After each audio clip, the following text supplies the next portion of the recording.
ಬಂಧುಗಳೇ ನಮಸ್ಕಾರ, ಹೇಗಿದ್ದೀರಿ? ನಾನು ನಿಮ್ಮ ಎಂಪಿ ಮುದಾಳೆ. ಬಂಧುಗಳೇ, ಒಂದು ನಿಮಗೆ ವಿಶೇಷವಾದಂತಹ ವರದಿ ಸಹ ಇವತ್ತು ನಾವು ತಂದಿದ್ದೀವಿ. ಆ ಶಿಕ್ಷಕರಿಗೆ ಒಂದು ಸಲಾಂ ಎನ್ನುವಂತಹ ಕಾರ್ಯಕ್ರಮಕ್ಕೆ ಸ್ವಾಗತ ಬಯಸುತ್ತಾ ಇವತ್ತಿನ ಕಾರ್ಯಕ್ರಮ ನಾವು ಪ್ರಾರಂಭ ಮಾಡ್ತಾ ಇದ್ದೀವಿ.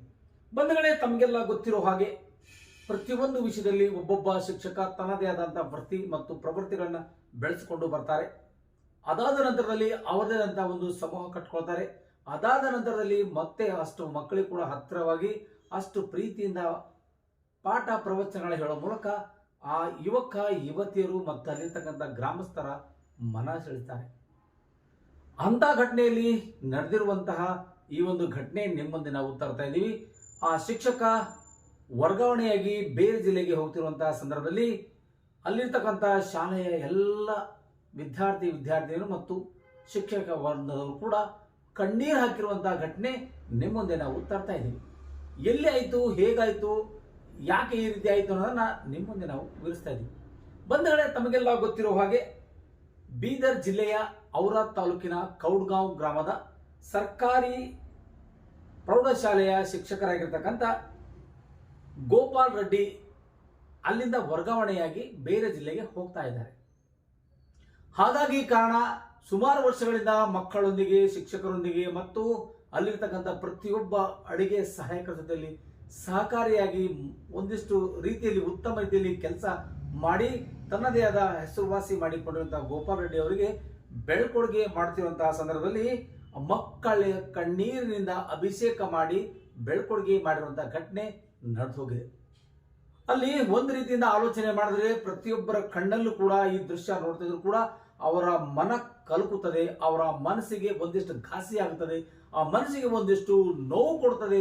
ಯಾಕೆ ನಮ್ಮಿಂದ ಇವರು ಬೇರ್ಪಟ್ಟಿ ಹೋಗ್ತಾ ಇದ್ದಾರೆ, ಇವ್ರು ಯಾರು, ನಾನ್ಯಾರು, ಎಲ್ಲೋ ಹುಟ್ಟಿ ಎಲ್ಲೋ ಬೆಳೆದಂತವನು ಇಷ್ಟೊಂದು ಪ್ರೀತಿ ತೋರಿಸ್ತಾ ಇದ್ದಾರೆ ಮೇಲೆ ಇಲ್ಲಿ ಏನೋ ಒಂದಿಷ್ಟು ಇರಬೇಕು ಅಂತಕ್ಕಂಥ ಆಲೋಚನೆ ಇಟ್ಟುಕೊಂಡು ಇವತ್ತು ಇಡೀ ಸಮೂಹ, ಶಿಕ್ಷಕರಾಗಿರ್ಬೋದು, ಅಲ್ಲಿ ಮಕ್ಕಳಾಗಿರ್ಬೋದು, ಪಾಲಕರಾಗಿರ್ಬೋದು, ಪೋಷಕರಾಗಿರ್ಬೋದು, ಎಲ್ಲರೂ ಕೂಡ ಇವತ್ತು ಕಣ್ಣೀರಲ್ಲಿ ಕೈ ತೊಳೆದು ಆ ಶಿಕ್ಷಕನಿಗೆ ಬೆಳ್ಕೊಡುಗೆ ಮಾಡ್ತಿರುವಂತಹ ಘಟನೆ ನಡೆದೋಗಿದೆ.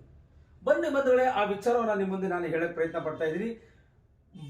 ಔರಾದ್ ತಾಲೂಕಿನ ಕೌಡ್ಗಾಂವ್ ಗ್ರಾಮದ ಸರ್ಕಾರಿ ಪ್ರೌಢಶಾಲೆಯ ಶಿಕ್ಷಕ ಗೋಪಾಲ್ ರೆಡ್ಡಿ ಕೌಡ್ಗಾಂವ್ ಶಾಲೆಯಿಂದ ಬಗ್ದಲ್ ಸರ್ಕಾರಿ ಪ್ರೌಢಶಾಲೆಗೆ ವರ್ಗಾವಣೆಯಾಗಿ ಹೋಗ್ತಾರೆ. ಅಂದ್ರೆ ನಮ್ಮ ಜಿಲ್ಲೆಯಿಂದ ಬೇರೆ ತಾಲೂಕಿನ ಇನ್ನೊಂದು ತಾಲೂಕಿಗೆ ವರ್ಗಾವಣೆಯಾಗಿ ಹೋಗ್ತಾರೆ. ಆ ಒಂದು ವರ್ಗಾವಣೆ ಸಂದರ್ಭದಲ್ಲಿ ನೆಚ್ಚಿನ ಶಿಕ್ಷಕನಿಗೆ ವರ್ಗಾವಣೆಗೊಂಡ ನಂತರ ಹೀಗಾಗಿ ಮಕ್ಕಳು ನೆಚ್ಚಿನ ಶಿಕ್ಷಕನಿಗೆ ವರ್ಗಾವಣೆ ಆಗುತ್ತಿರೋದನ್ನೊಂದು ಕಣ್ಣೀರಿಂದ ಬೆಳ್ಕೊಡುಗೆ ಮಾಡುವಂತಹ ಘಟನೆ ನಡೆದು ಹೋಗಿದೆ. ಕೌಡ್ಗಾಂವ್ ಗ್ರಾಮದ ಸರ್ಕಾರಿ ಪ್ರೌಢಶಾಲೆಯಲ್ಲಿ ದೈಹಿಕ ಶಿಕ್ಷಕರಾಗಿ 2013ರಲ್ಲಿ ಸೇವೆ ಸಲ್ಲಿಸುತ್ತಿದ್ದು ಗೋಪಾಲ್ ರೆಡ್ಡಿ ಅವರು ತಮ್ಮ ಬೀದರ್ ತಾಲೂಕಿನ ಬಗ್ದಲ್ ಹಿರಿಯ ಪ್ರೌಢಶಾಲೆಗೆ ವರ್ಗಾವಣೆಗೊಂಡ ಸಂದರ್ಭದಲ್ಲಿ ಮತ್ತು ಆ ಹಿನ್ನೆಲೆಯಲ್ಲಿ ಒಂದಿಷ್ಟು ತಮ್ಮದೇ ಆದ ರೀತಿಯಲ್ಲಿ ಶಿಕ್ಷಕರೊಂದಿಗೆ ಬಹಳಷ್ಟು ಅತ್ಯುತ್ತಮವಾಗಿ ಬೆಳೆದಿರುವಂತಹ ಈ ಗೋಪಾಲ್ ರೆಡ್ಡಿ ಅವರು ಒಬ್ಬ ಶಿಕ್ಷಕ ಅಲ್ಲದೆ ಒಬ್ಬ ಅಣ್ಣ, ಒಬ್ಬ ಅಪ್ಪ, ಒಬ್ಬ ತಂದೆ, ಒಬ್ಬ ತಾಯಿ, ಒಬ್ಬ ಅಣ್ಣ, ಒಬ್ಬ ತಂಗಿ, ಒಬ್ಬ ಮಗನ ಹಾಗೆ ಎಲ್ಲರನ್ನ ನೋಡಿಕೊಂಡು ಹೋಗಿರುವಂತಹ ಘಟನೆ ಅಲ್ಲಿ ಗೋಪಾಲ್ ರೆಡ್ಡಿ ಅವರ ಹತ್ರ ಕಾಣಿಸ್ತಾ ಇದೆ. ಯಾಕಂದ್ರೆ ಅವರು ಮಾಡ್ತಕ್ಕಂಥ ಕೆಲಸ ದೈಹಿಕ ಶಿಕ್ಷಕರಾಗಿರ್ಬೋದು, ಆದರೆ ಅವರ ಎಲ್ಲರ ಜೊತೆ ವಿಂಗಲ್ ಆಗಿ ಅವ್ರ ಜೊತೆಯಲ್ಲಿ ಸೇರಿಕೊಂಡು ಒಂದಿಷ್ಟು ಮಾತುಕತೆ ಅಲ್ಲದೆ ಅವರಿಗೆ ಯಾವ್ಯಾವ ರೀತಿಯಲ್ಲಿ ಅಭ್ಯಾಸಗಳನ್ನು ಕೊಡಿಸಬೇಕೆಂಬ ನಿಟ್ಟಿನಲ್ಲಿ ಒಂದಿಷ್ಟು ಕೆಲಸ ಮಾಡಿಕೊಂಡಿರುವಂತಹ ಈ ಒಂದು ಘಟನೆ ಔರಾದ್ ತಾಲೂಕಿನ ಕೌಡ್ಗಾಂವ್ನಲ್ಲಿ ಅಡ್ತಿರ್ತಕ್ಕಂಥ ಮಕ್ಕಳು ಮತ್ತು ಶಿಕ್ಷಕರು, ಮುಖ್ಯಗಳು ಕೂಡ ಕಣ್ಣೀರು ಒರೆಸಿಕೊಳ್ಳುವಂತ ಪರಿಸ್ಥಿತಿ ಎದುರಾಗಿದೆ. ಇನ್ನು ಈ ಶಿಕ್ಷಕ ತಾನು ಸೇವೆ ಸಲ್ಲಿಸಿದ ಜ್ಞಾನ ದೇಗುಲಗಳಿಗೆ ಹೊರಗೆ ಬರುವಾಗ ಸಾಷ್ಟಾಂಗ ನಮಸ್ಕಾರ ಹಾಕಿ ನಿಂತುಕೊಂಡು ಆ ದೇಗುಲಿಗೆ ಒಂದು ನಮಸ್ಕಾರ ಮಾಡುವಂತಹ ಸನ್ನಿವೇಶ ನೋಡಿದ್ರೆ ನಿಜವಾಗ್ಲೂ ಎಲ್ಲೋ ಒಂದು ಕಡೆಯಿಂದ ನಾವೇನೋ ಕಳ್ಕೊಂಡಿದ್ದೀವಿ ಅಂತಕ್ಕಂಥ ವಿಚಾರದಲ್ಲಿ ಅಲ್ಲಿನ ವಿದ್ಯಾರ್ಥಿನಿಯರು ಒಂದೇ ಸಮನೆ ಅಳ್ಳಿಕೆ ಶುರು ಮಾಡ್ತಾರೆ. ಅದರ ಜೊತೆಗೆ ಶಿಕ್ಷಕರ ಸಹಪಾಠಿಗಳು ಕೂಡ ಅಳ್ತಾರೆ. ಅದಾದ ನಂತರ ಮುಖ್ಯ ಗುರುಗಳು ಕೂಡ ತನ್ನ ತಾಯಿಗಿಂತ ಸಮಾನ ಅಂತಕ್ಕಂಥ ಮಾತು ಹೇಳಿ ಅವರಿಗೆ ಕೊರಳಿಗೆ ಅಪ್ಪಿಕೊಂಡು ಒಂದು ಅಳುವಂತಹ ದೃಶ್ಯಗಳು ನೋಡಿದ್ರೆ ನಿಜವಾಗ್ಲೂ ನಾವೆಲ್ಲೋ ಒಂದು ಕಡೆಯಿಂದ ನಾವ್ಯಾರೋ ಇರ್ಬೋದು, ಅವ್ರ್ಯಾರೋ ಇರ್ಬೋದು, ಆದರೆ ಎಷ್ಟು ಅನನ್ಯವಾಗಿರ್ತಕ್ಕಂಥ ಪ್ರೀತಿನ ಕೊಂಡಿನ ಕಳ್ಕೊಂಡು ಹೋಗ್ತಾ ಇದೆ ಅಂತಕ್ಕಂಥ ಘಟನೆ ಅಲ್ಲಿ ಮರುಕಳಿಸ್ತಾ ಇದೆ. ಬಂಧುಗಳು, ಒಟ್ಟಾರೆಯಾಗಿ ಹೇಳ್ಬೇಕಂದ್ರೆ ಈ ವೇಳೆಯಲ್ಲಿ ಶಿಕ್ಷಕ ಗೋಪಾಲ್ ರೆಡ್ಡಿ ಅವರು ಮಾತನಾಡಿ, ನನ್ನ ಈ 11 ವರ್ಷದ ಅವಧಿಯಲ್ಲಿ ನಾನು ಸಲ್ಲಿಸಿರುವಂತ ಅಳಿಲು ಸೇವೆನ 11 ವರ್ಷದಲ್ಲಿ ನಾನು ಮಾಡಿರುವಂತ ಅಳಿಲು ಸೇವೆನ ನಮ್ಮ ಗುರುಗಳಿಗೆ ಮತ್ತು ನಮ್ಮ ಗ್ರಾಮಸ್ಥರಿಗೆ ಅರ್ಪಣೆ ಮಾಡ್ತಾ ಇದ್ದೇನೆ ಅಂತಕ್ಕಂಥ ಮಾತು ಹೇಳಿದಾಗ ನಿಜವಾಗ್ಲೂ ಎಲ್ಲರ ಕಣ್ಣಲ್ಲಿ ಕೂಡ ಒಂದಿಷ್ಟು ನೀರು ಬಂದಂಗಾಗಿತ್ತು. ಆ ದೃಶ್ಯ ನಾವು ನೋಡ್ತಿರೋ ಪ್ರತಿಯೊಬ್ಬರು ಕೂಡ ಗೊತ್ತವರು ಒಂದು ಯಾವುದೇ ಆಲೋಚನೆ ಮಾಡದೆ ಈ ಸುದ್ದಿಯನ್ನ ನೋಡಿದ ಜೊತೆಯಲ್ಲಿ ಆ ವಿಡಿಯೋ ನಾನು ನಿಮಗೆ ನೋಡ್ತಾ ಇದ್ರಲ್ಲ, ಈ ಸುದ್ದಿಯನ್ನು ನೋಡ್ತಿರುವಂತಹ ಸಂದರ್ಭದಲ್ಲಿ ನೀವೊಂದಿಷ್ಟು ಆಲೋಚನೆ ಮಾಡಿದ್ರೆ ನಿಮಗೂ ಸಹ ಗೊತ್ತಾಗುತ್ತೆ, ನಿಮ್ಮ ಕಣ್ಣೀರು ಆಟೋಮೆಟಿಕ್ ಆಗಿ ಬಂದ್ಬಿಡುತ್ತೆ ಬಂಧುಗಳು. ಯಾಕಂದ್ರೆ ಆ ಒಂದು ಬಾಲ್ಯದ ನೆನಪು, ಆ ಒಂದು ವಿಚಾರ, ಯಾವುದೋ ಒಂದು ತಪ್ಪು ನಮ್ಮನ್ನು ಹೊಡೆಯೋದಾಗ್ಲಿ, ನಮ್ಮನ್ನು ತಿಳೋದಾಗ್ಲಿ, ನಮ್ಮನ್ನು ಮಾತಾಡಿಸೋದಾಗ್ಲಿ ಅಥವಾ ಇನ್ನೊಂದಾಗ್ಲಿ, ಆ ಶಿಕ್ಷಕ ಅಷ್ಟೊಂದು ಎಲ್ಲ ಜೊತೆ ವಿಂಗಲ್ ಆಗಿ ಇದ್ದುಕೊಂಡಿದ್ದಂತ ಶಿಕ್ಷಕ ದಿಢೀರನೇ ಇವತ್ತು ವರ್ಗಾವಣೆಯಾಗಿ ಹೋಗ್ತಾ ಇದ್ದಾರೆ ಅಂದಲ್ಲಿ ಯಾರಿಗೆ ತಾನೇ ಶಾಕ್ ಆಗಲ್ಲ ಹೇಳಿ. ಆ ರೀತಿ ಇವತ್ತು ಅಲ್ಲಿ ಬದಲಾವಣೆ ಆಗಿದೆ. ಒಟ್ಟಾರೆಯಾಗಿ ಹೇಳ್ಬೇಕಂದ್ರೆ ಗುರುಗಳಾಗಿರ್ತಕ್ಕಂಥ ಗೋಪಾಲ್ ರೆಡ್ಡಿ ಅವರಿಗೆ ಎಲ್ಲಾ ಗ್ರಾಮಸ್ಥರ ಪರವಾಗಿ ಮತ್ತು ಶಿಕ್ಷಕರ ಪರವಾಗಿ ಮತ್ತು ಮಕ್ಕಳ ಪರವಾಗಿ ಅನೇಕ ರೀತಿಗಳಿಂದ ನನಗೆ ಸೇವೆ ಕೊಟ್ಟಿರ್ತಕ್ಕಂಥ ಸೃಷ್ಟಾಂಗ ನಮಸ್ಕಾರಗಳನ್ನು ಮಾಡಿ ಆ ದೇಗುಲಕ್ಕೆ ಒಂದು ತನ್ನ ತಲೆಬಾಗಿ ನಮಸ್ಕಾರ ಮಾಡುವಂತಹ ಸಂದರ್ಭ ಬಂದ ನೋಡಿದಾಗ ನಿಜಕ್ಕೂ ಎಲ್ಲರ ಕಣ್ಣಲ್ಲಿ ನೀರು ಬರುವಂತಹ ಪರಿಸ್ಥಿತಿ ಎದುರಾಗ್ತಾ ಇದೆ ಬಂಧುಗಳು. ಒಟ್ಟಾರೆಯಾಗಿ ಈ ತರದ ಒಬ್ಬ ಶಿಕ್ಷಕ ಈ ನಾಡಿಗೆ ಬೇಕು, ಈ ಜಗತ್ತಿಗೆ ಬೇಕಾಗಿದ್ದಾರೆ. ನಮ್ಮಲ್ಲಿ ನಾವು ಸುಮಾರು ಸಾರಿ ನೋಡ್ತಾ ಇದ್ದೀವಿ, ಇಲ್ಲಿ ಬೀದರ್ ಜಿಲ್ಲೆಯಲ್ಲಿ ಅನೇಕ ಬಿಒ ಆಫೀಸು ಮತ್ತು ಡಿಡಿಪಿ ಆಫೀಸ್ ಮುಂದೆ ಅನೇಕ ಜನ ಶಿಕ್ಷಕರು ಬಾಯೆಲ್ಲ ಗುಟ್ಕ ಹಾಕೊಂಡು ಮಕ್ಕಳಿಗೆ ಸರಿಯಾಗಿ ವಿದ್ಯಾಭ್ಯಾಸ ಕಲಿಸದೆ ಅಲ್ಲೇ ಒಂದಿಟ್ಟು ರೌಂಡ್ ಹೊಡ್ಕೊಂಡು ಸಿಕ್ಕಾಪಟ್ಟೆ ಕುಡಿದು ಟೀ ಏನೇನೋ ಮಾಡಬಾರ್ದೆಲ್ಲ ಕೆಲಸ ಮಾಡಿಕೊಂಡು ಮಕ್ಕಳಿಗೆ ವಿದ್ಯಾಭ್ಯಾಸ ಕಲಿಸೋದನ್ನ ನಿಲ್ಲಿಸ್ಬಿಟ್ಟು ಆ ವಿದ್ಯಾಭ್ಯಾಸಕ್ಕೆ ಚಕ್ಕರ್ ಹಾಕಿ ಇಲ್ಲಿ ಡಿಪಾರ್ಟ್ಮೆಂಟ್ ಮುಂದೆ ಬಂದು ಒಂದಿಷ್ಟು ಬ್ಲ್ಯಾಕ್ ಮೇಲ್ ಮಾಡುವಂತ ಕೆಲಸ ಆಗಲಿ, ಮತ್ತೊಂದಾಗಲಿ ಅಥವಾ ಇನ್ಯಾವುದೋ ಒಂದು ಅಧಿಕಾರಿಗಳಿಗೆ ಹೆದರಿಸುವಂತ ಕೆಲಸ ಆಗಲಿ, ಸಂಘಟನೆ ಅಧ್ಯಕ್ಷನಾಗಲಿ ಅಂತಕ್ಕಂಥ ವಿಚಾರ ಮಾಡಿಕೊಂಡು ಬಂದಂತ ಅನೇಕ ಶಿಕ್ಷಕರು ಇದ್ದಾರೆ. ಆದರೆ ಒಬ್ಬ ಶಿಕ್ಷಕ ಈ ರೀತಿಯಾಗಿ ಒಬ್ಬ ಮನಸ್ಸುಗಳನ್ನ ಪರಿವರ್ತನೆ ಮಾಡಿದ್ರೆ, ಒಬ್ಬ ಶಿಕ್ಷಕ ಈ ರೀತಿಯಾಗಿ ಮಕ್ಕಳನ್ನ ಯಾವ ರೀತಿಯಾಗಿ ಪ್ರೇರಣೆಗೆ ತೆಗೆದುಕೊಂಡ್ರೆ, ಒಬ್ಬ ಶಿಕ್ಷಕ ಒಂದು ಗ್ರಾಮಸ್ಥರಿಗೆ ಒಂದು ಗ್ರಾಮಕ್ಕೆ ಈ ರೀತಿಯಾಗಿ ಮೆಚ್ಚುಗೆಯಾಗಿ ನಿಂತರೆ ಏನು ಮಾಡ್ಲಿಕ್ಕೆ ಸಾಧ್ಯ ಇಲ್ಲ ಅಂತಕ್ಕಂಥ ಪ್ರಶ್ನೆ ನಮ್ಮನ್ನು ಕಾಡ್ತಾ ಇದೆ. ಆದರೆ ನಮ್ಮ ಶಿಕ್ಷಕರು ಹಾಗೆ ಮಾಡ್ತಾ ಇಲ್ಲ. ಯಾಕಂದ್ರೆ ಅವರು ತುಂಬಾ ಫಾಸ್ಟ್ ಆಗಿದ್ದಾರೆ. ನಾನು ಬೆಳಿಬೇಕು ಅಂತ ಇದ್ದಾರೆ, ನಾನು ಬದುಕಬೇಕು ಅನ್ಕೊಳ್ತಾ ಇದ್ದಾರೆ. ಜೊತೆಯಾಗಿ ನಾನು ಎಲ್ಲ ಜೊತೆ ಇರೋದಕ್ಕಿಂತ ನಾನೊಬ್ಬ ಅಧಿಕಾರಿಗಳ ಜೊತೆ, ಒಬ್ಬ MLA ಜೊತೆ ಗುರುಸ್ಕೊಳ್ಬೇಕಂತ ಹಂಬಲದಲ್ಲಿದ್ದಾರೆ. ಆದರೆ ನಿಜವಾಗ್ಲೂ ಸಹ ಇವತ್ತ ಎಲ್ಲಿ ಹೋಗ್ತಾ ಇದೆ, ಏನು ಆಗಿದೆ ಅಂತಕ್ಕಂಥದನ್ನ ನಾವು ಆಲೋಚನೆ ಮಾಡಬೇಕಾಗಿದೆ.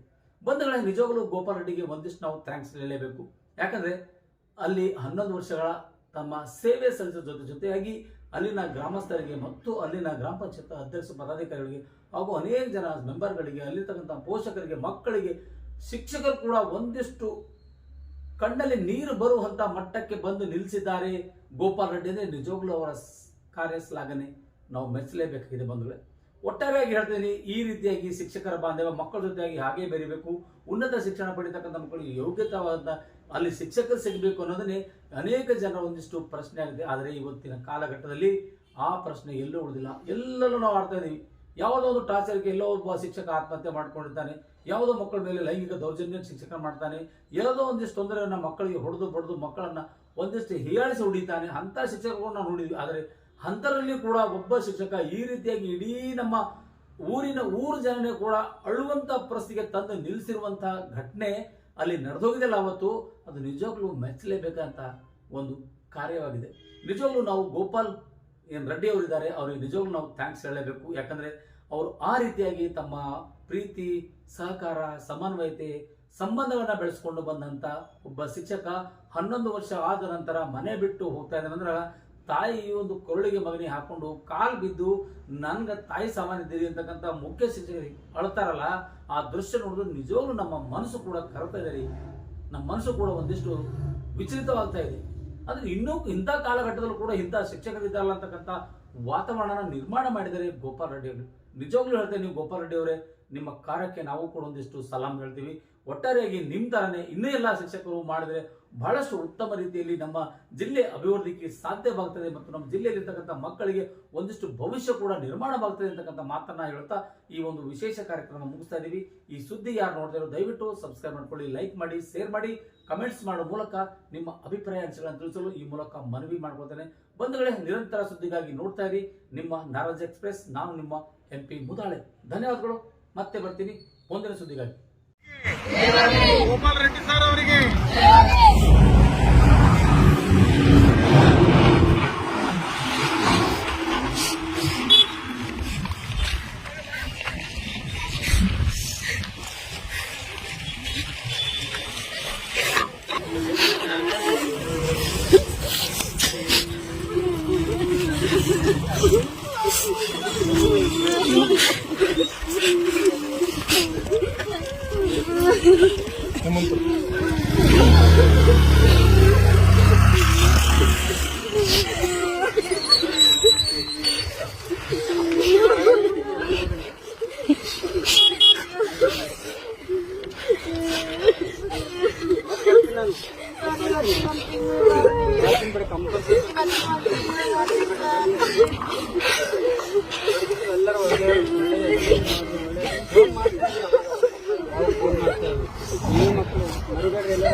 ಮಾತಾಡ್ರಿ ಹೋದ್ರಿ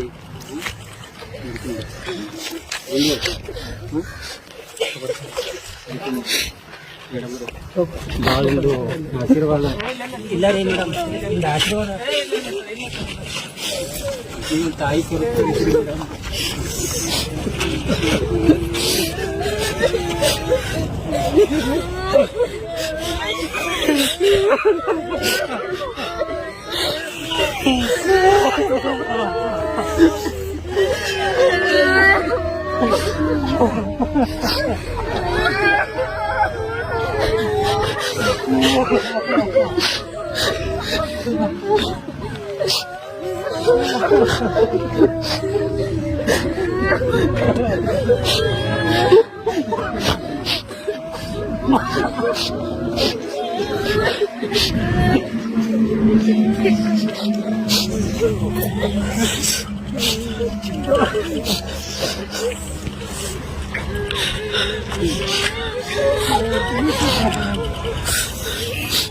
ಎಲ್ಲರೂ ಆರಾಮಾಗಿರ್ಬೇಕು.